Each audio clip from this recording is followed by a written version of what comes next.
Ali Bueno, and what I will discuss this afternoon is all about spiritual self.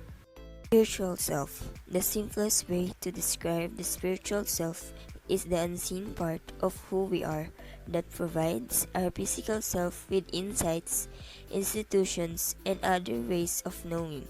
It is being beyond with our five senses experience in the physical world. According to William James, the spiritual self is the most intimate inner subjective part of the self. Spiritual self consists of all your internal thoughts and its introspections about your values and moral standards. It is the essence of who you think you are. It is a mixture of your spiritual beliefs that your senses of who you are in relationship to other forces in the universe. Self of worship. 1. Belief. It sets the foundation for one's action and not readily recognizable. 2. Practice. It is the action which manifests the belief of the person and is observable. 3. Religion. An organized group who believes and performs the same religious and spiritual rituals. Their spiritual self will be cohesive in its belief and practices that one's belief is echoed by one's acts. Good afternoon everyone, my name is Jan Reyna Cario Dillar. We here to present to you the coverage of the spiritual self. With also So good afternoon everyone, my name is Alice Celebrado and we're here to discuss about the topic under spiritual self. So this topic focuses on the spiritual dimension of the self. It broadly tackles the different aspects of spirituality from existence, relatedness or connections, and inner soul. And in this topic there are three sections. The first section or the section 1 is the inner soul. This section discusses the nature of spirituality, how it is different from religiosity, the factors that shape one's spirituality, and its impact in oneself. Spirituality. The concept of the whole person is usually associated to the idea of human beings as having physical and psychological aspects. However, there is third aspect of being human that is as important as the precedents, the spiritual aspect.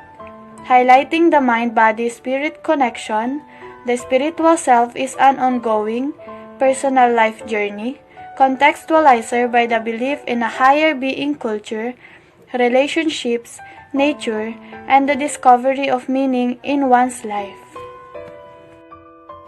Section 2. Connection with nature. This section discusses the natural affinity people have with nature and similar construct, the factors and contribute to such connections, how these relations to nature are manifested, and how they can be enhanced in the context of one's spirituality. The self and the natural environment. The spiritual self is not only tied in one's connection with the higher being and other people, it also related to how people related to the nature. Affinity with nature and ecopsychology. Affinity with nature can be defined as the ties that bind people and nature together. It can also mean nature connectedness, defined as the extent to which individuals include nature as part of their identity. If people feel that they are one with nature, by destroying, it can mean self-destruction and vice versa. Ecopsychology shares many similarities with the concept of having affinity with nature. It is concerned with fundamental interconnection between human and the natural world through a phenomenological and sensorial link, and integration of practices based on the notion that direct contact with the natural world has healing potential. Section 3, or the discovering life's meaning. This section highlights the concept of well-being satisfactions, particularly their aspects, what they mean to an individual, factors that contribute to them, and their consequences to daily living. This section also discuss the significance of well-being and life satisfactions in today's challenging times. Here's the characteristics of people who have a high level of well-being and life satisfaction. Number 1, effective self-perception. Number 2, realistic self-esteem and self-acceptance. Number 3, control of behavior. Number 4, true perception of the world. Number 5, sustaining relationship affection. Number 6, self-direction and productivity. Good day everyone, I'm Evangelista Lovely Ann I am Benchheart Elemento. and we will talk about how to practice spiritual self-care.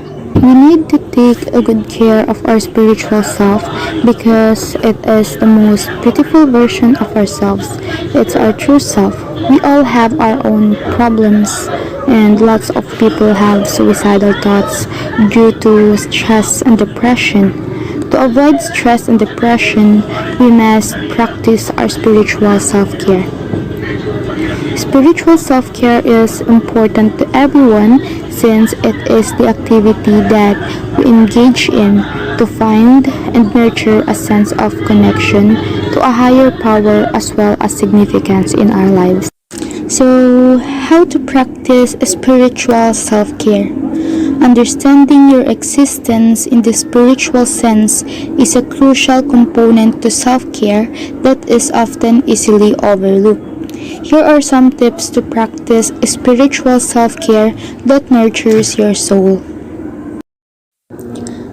There is another incredibly important dimension other than physical and emotional to self-care, and that's spiritual self-care.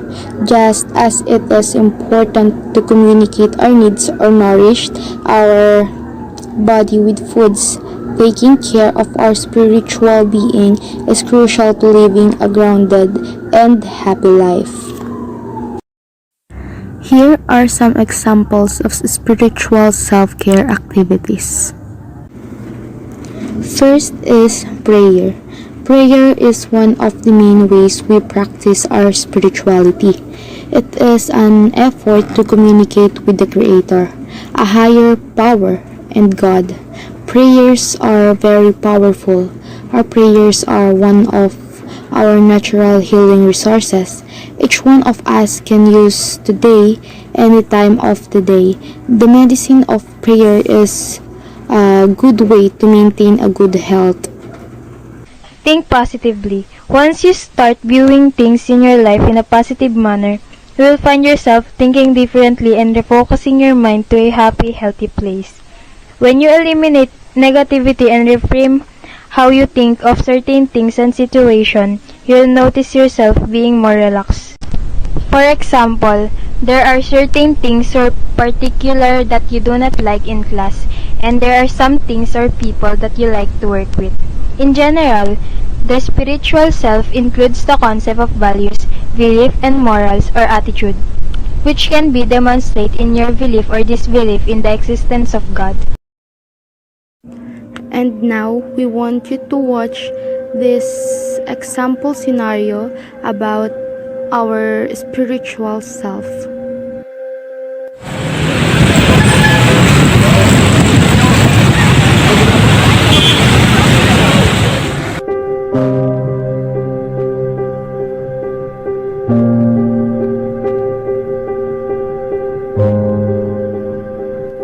Hi, my name is Ina, and I'll show you how I became aware of my ultimate truth, my purpose. At 18, I was miserable. I started to question my existence. Bakit? Balikan natin ang simula.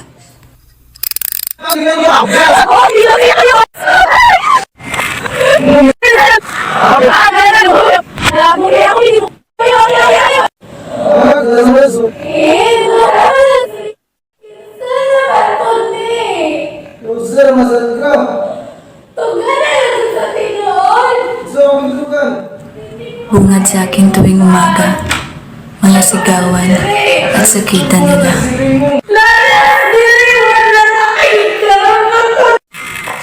Nakita ko kung paano nagtaksil si Papa. Nakita ko.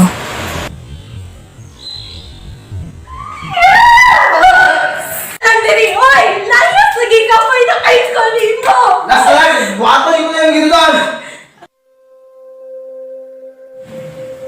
pagtagal, tuluyan niya na kaming iniwan para sa bago niyang pamilya.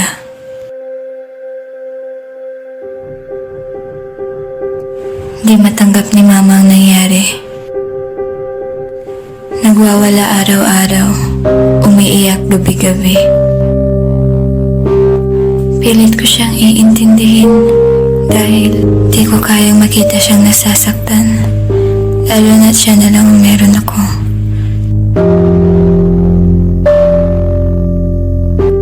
Pero di ko inaasahan ang mga sumunod na nangyari. Lumala ang sakit ni Mama.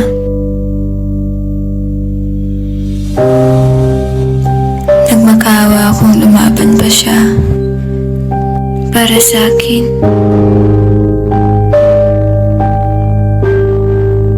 Di ko kakayanin kung pati siya mawawala. Wala akong magawa kundi ang umiyak at magmakaawa.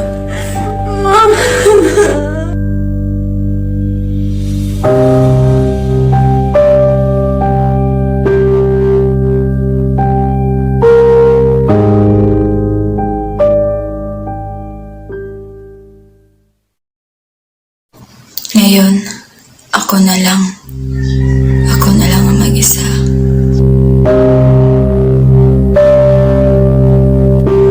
Mag-isang nagdurusa at nahihirapan.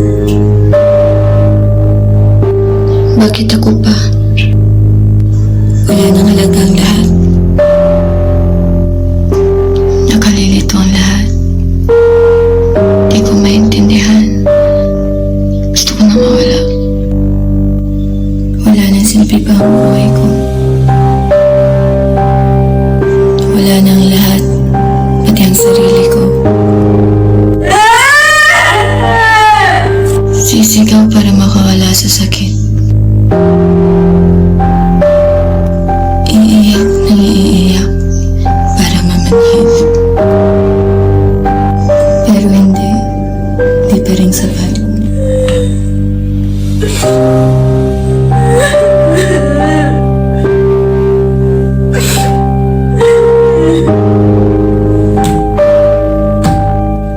Mabuti siguro kung tapusin ko ng lahat.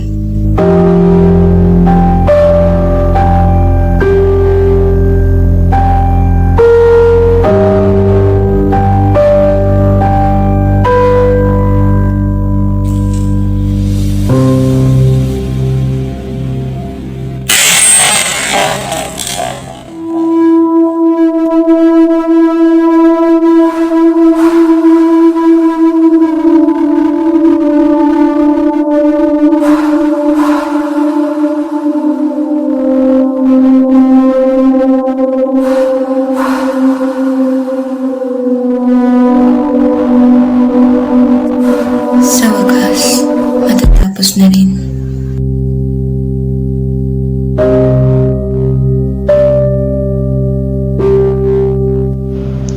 Anak, gising na. Di ba huli ang lahat? Ma? Ma? Ikaw ba yan? Tandaan mo, anak. May rason ng lahat. Ma, pagod na ako. Wala nang halaga ang sarili ko. Di ko alam kung ano pang kahulugan ko sa buhay. Anak, may halaga ka. May kahulugan kung bakit ka pa nabuhay.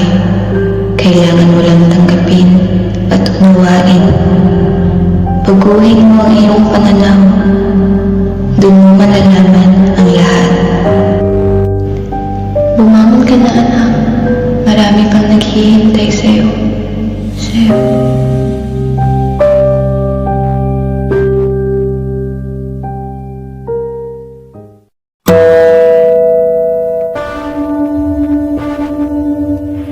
Sinubukan ko muling bumangon, muling makaramdam. Susubukang mahanap ang kasagutan sa mga tanong, ang kahulugan ng buhay, at muling paniwalaan ang sarili, baguhin ang pananaw.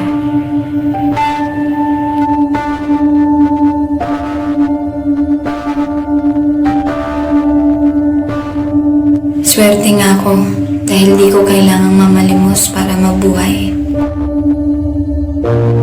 Tama nga si Mama. May malalim pa akong rason dito. May mga taong naghihintay sa akin. Naiintindihan ko na.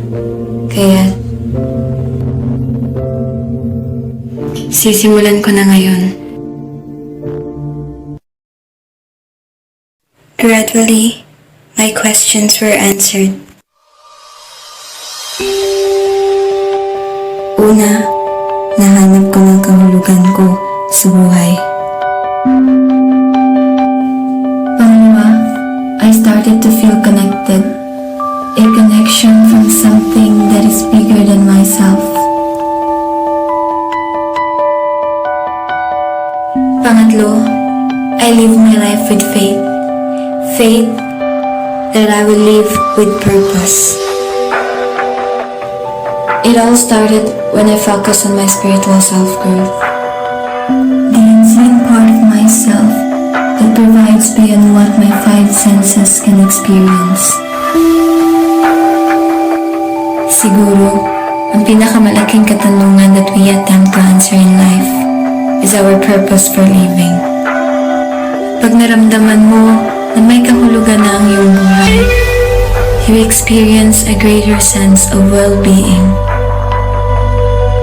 At di mo na mararamdaman lahat ng lungkot, ng galit, ng pagsisisi, at ang mga bagay na nagpapanatili sa iyo sa nakaraan.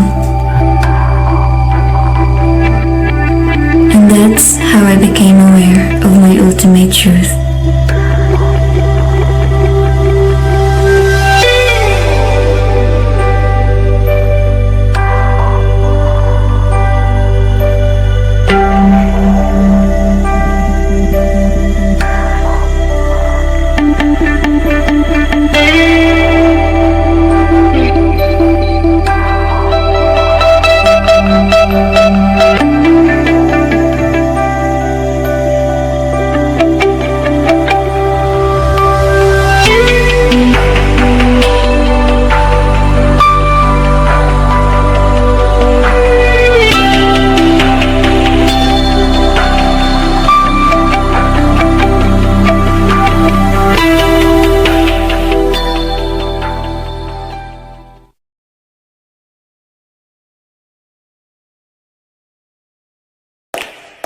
Pan ka niya sa ko, babe. Kama? Dalang tigas akong mansion. Asa dapit? Floral Mansion.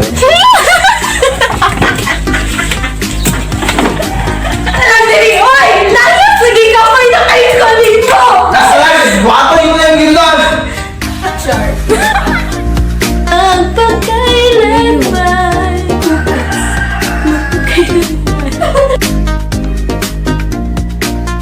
Baka ginawa ko.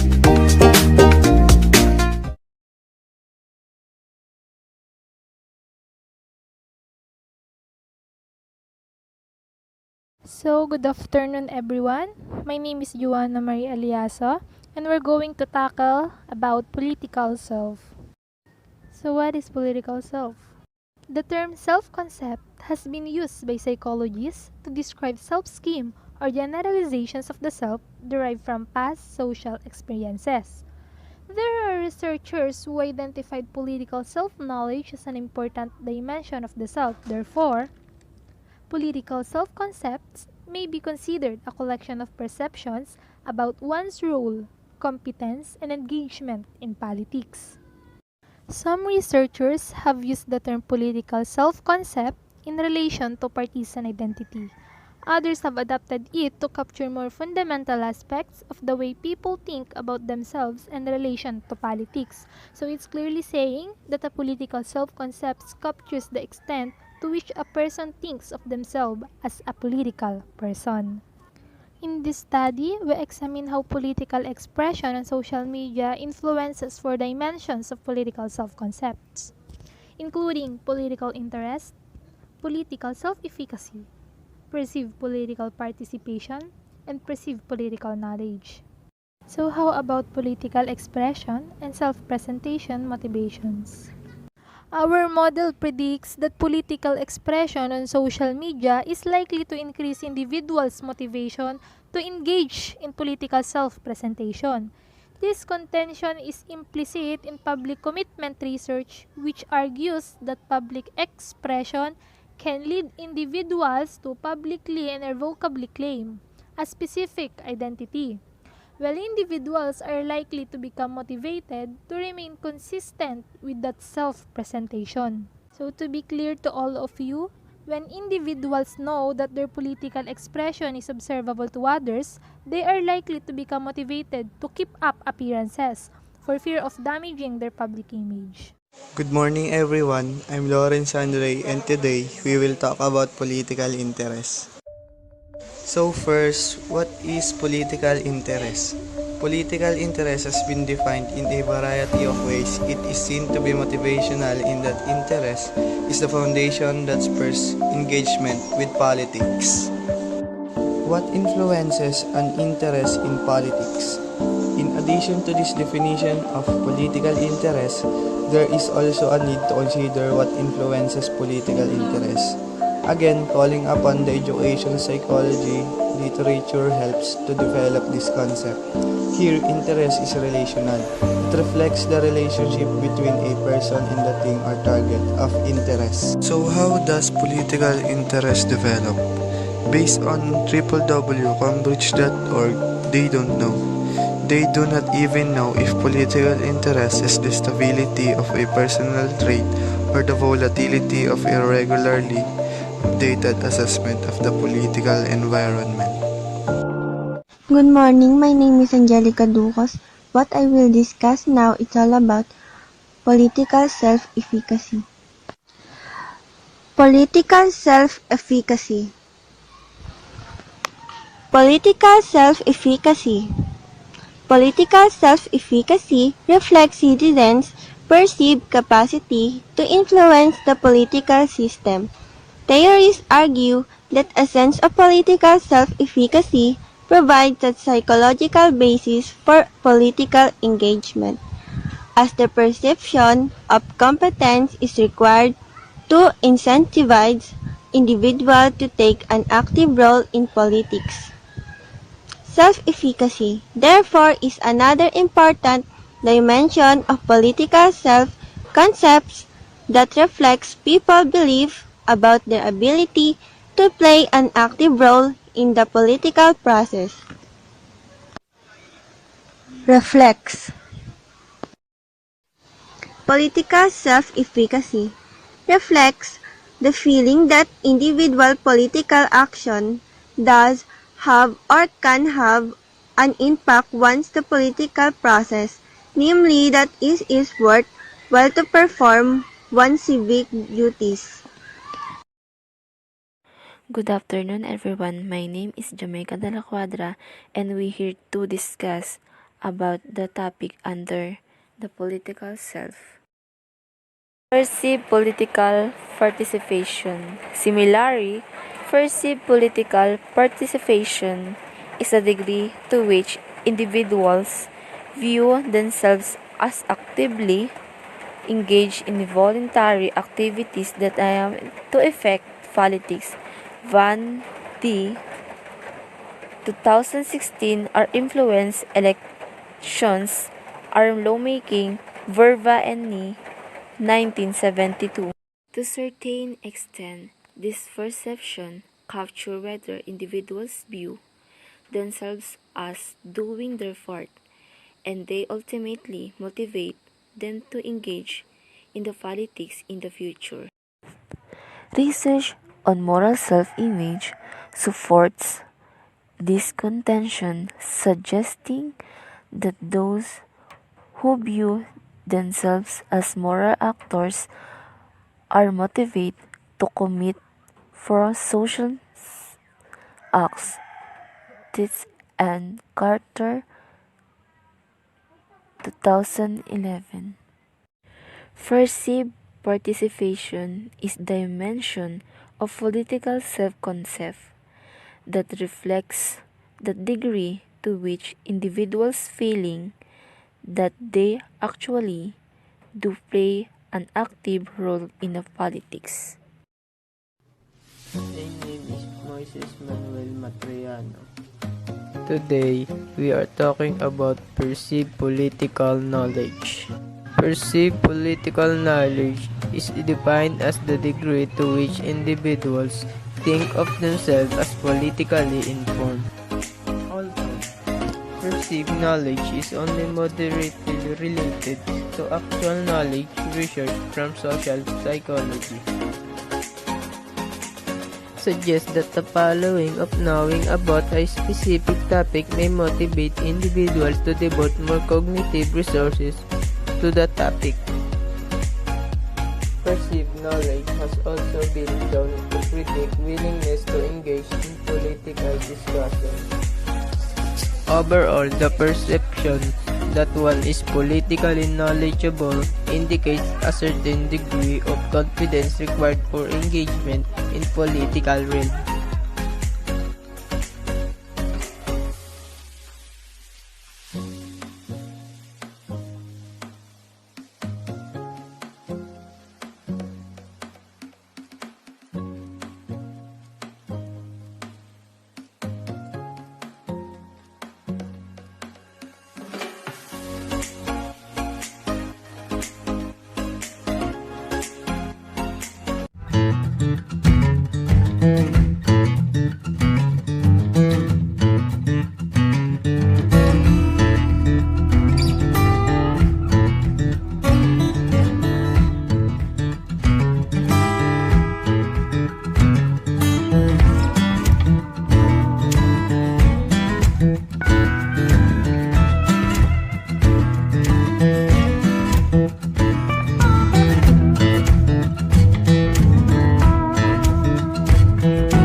Good afternoon, everyone. My name is Jonah May Cesar. I will discuss the material economic self.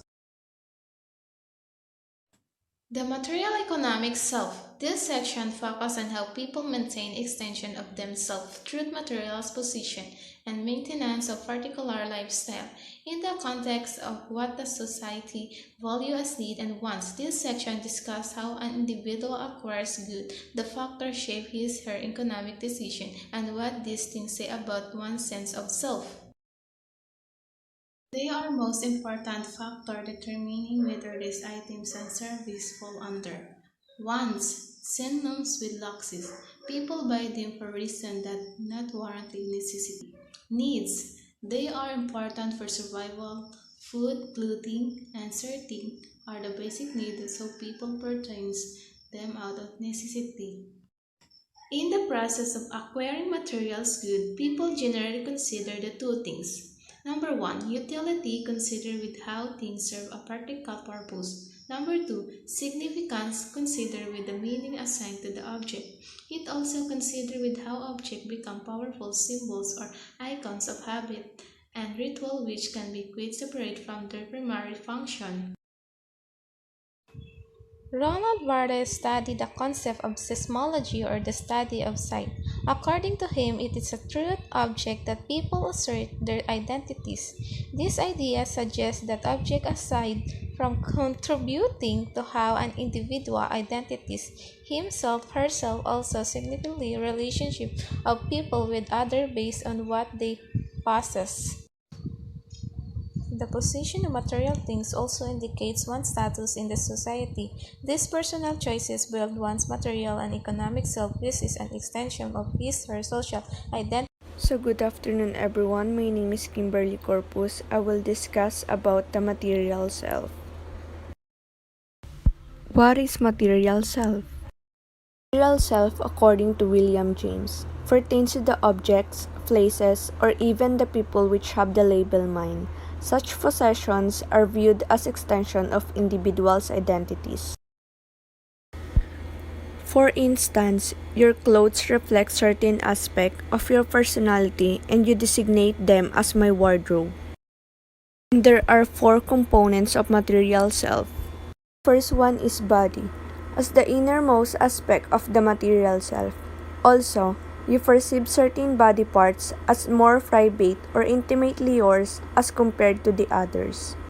The second one is clothes, the garments which protect as well as protect your body.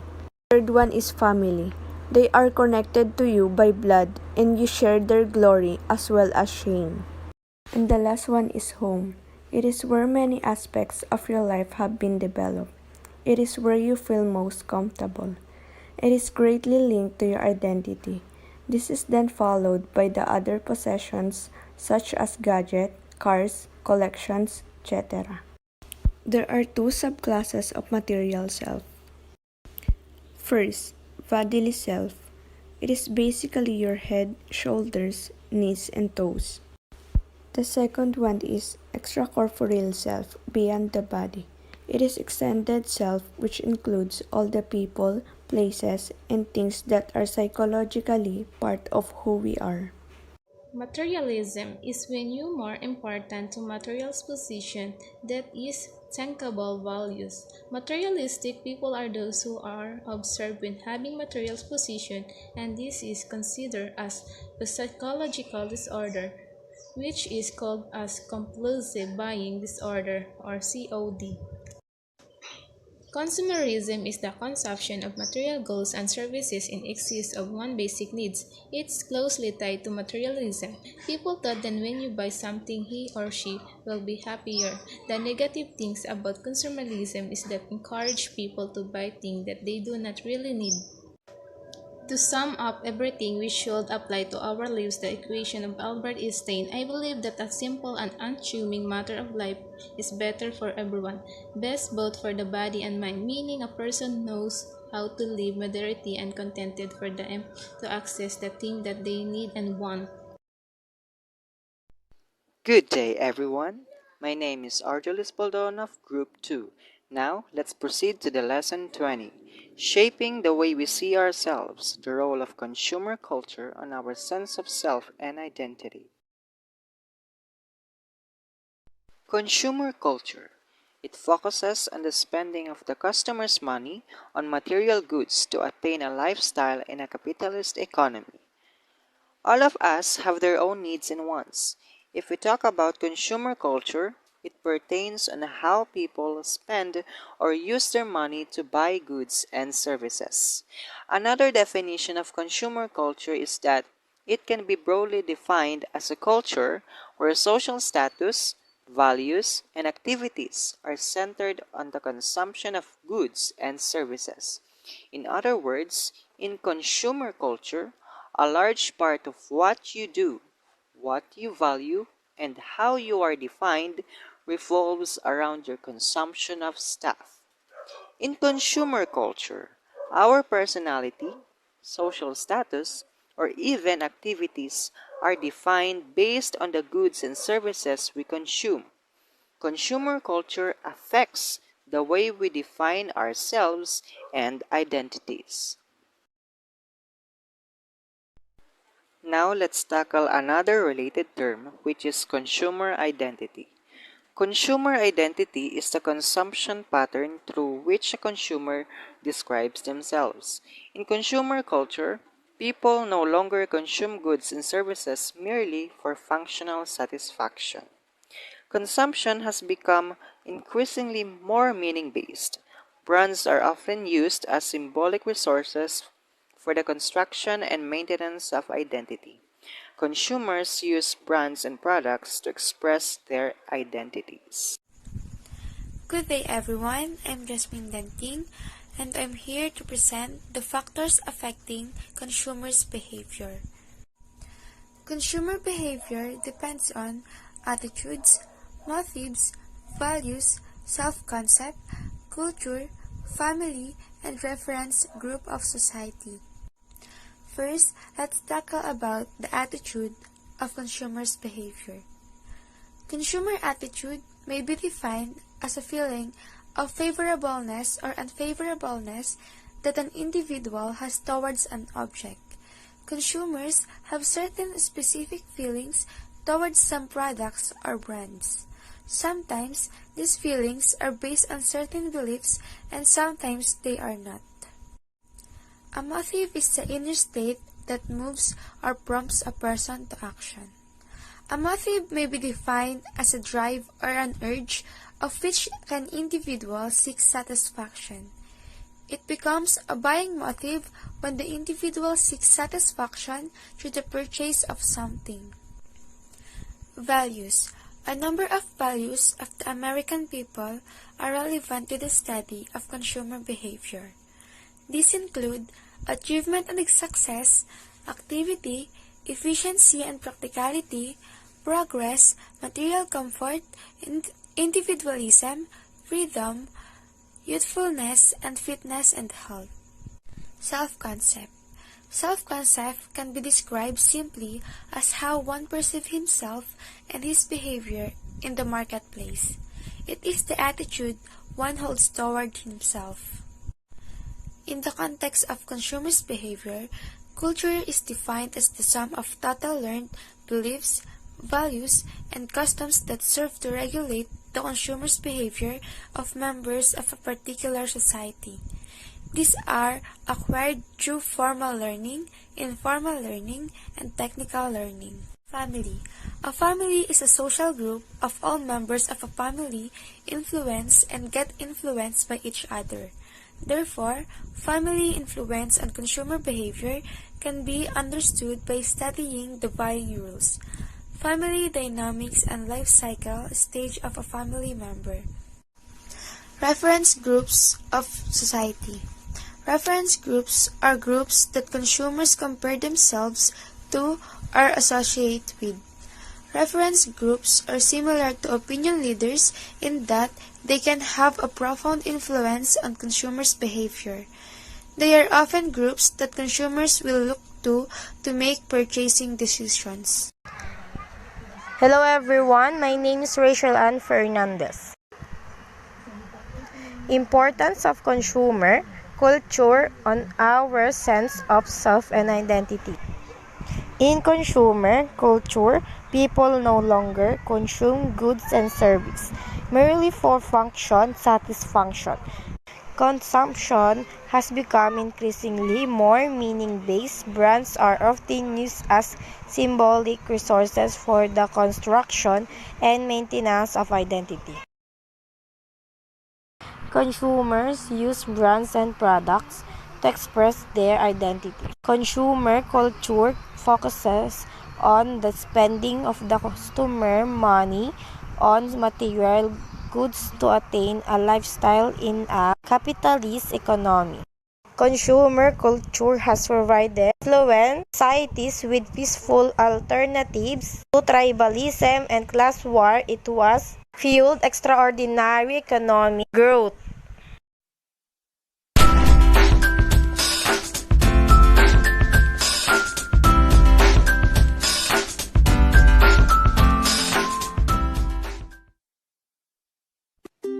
People are likely to purchase products that can relate to their personality.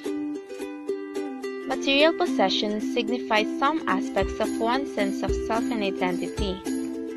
For example, most millennials have laptops and cell phones and are familiar with different technological innovations because of their inclination to be immersed in the digital, which follows the idea why they are known as digital natives. They use these gadgets to communicate, study, and to a certain extent, maintain a particular social status. Parents buy necessities for their family because it is symbolic of their need to provide security. The clothes people wear manifest their personal style and comfort. Possessions tell a lot about their owners. Things are bought because of personal association.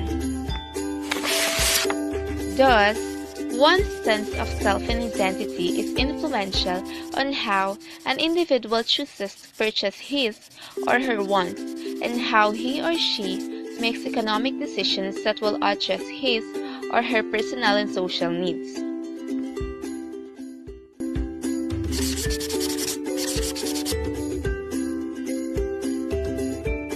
The decisions that go into the purchase of items and certain services is dependent on a number of factors including financial constraints, availability of items and services, and the influence of family and friends. However, the most important factor is determining whether these items and services fall under wants or needs. Some people may confuse needs with wants, but there is a clear distinction. Needs are those important for survival. Food, clothing, and shelter are basic needs, so people purchase them out of necessity. Wants, however, are synonymous to luxuries. People buy them for reasons that do not warrant necessity. Buying cell phones and other gadgets for communication can be perceived as a necessity, but purchasing units on a high-end line can be a way of projecting a particular social status or taste. People sometimes purchase items to build how they want to be perceived by others. Clothes may be a necessity, but people who have the capacity choose brands and styles to project their identity for other people to see. Regardless of whether the things that people have are needs or wants, material possessions tell something of the personality and social values of those who own them. Possessions are extended versions of oneself. Objects are not just things but are reflections of the wider lives of communities and individuals. The things people possess are also in sync with what is valued by their community. This idea suggests that objects, aside from contributing to how one individual identifies himself or herself, also signify relationships of people with others based on what they possess.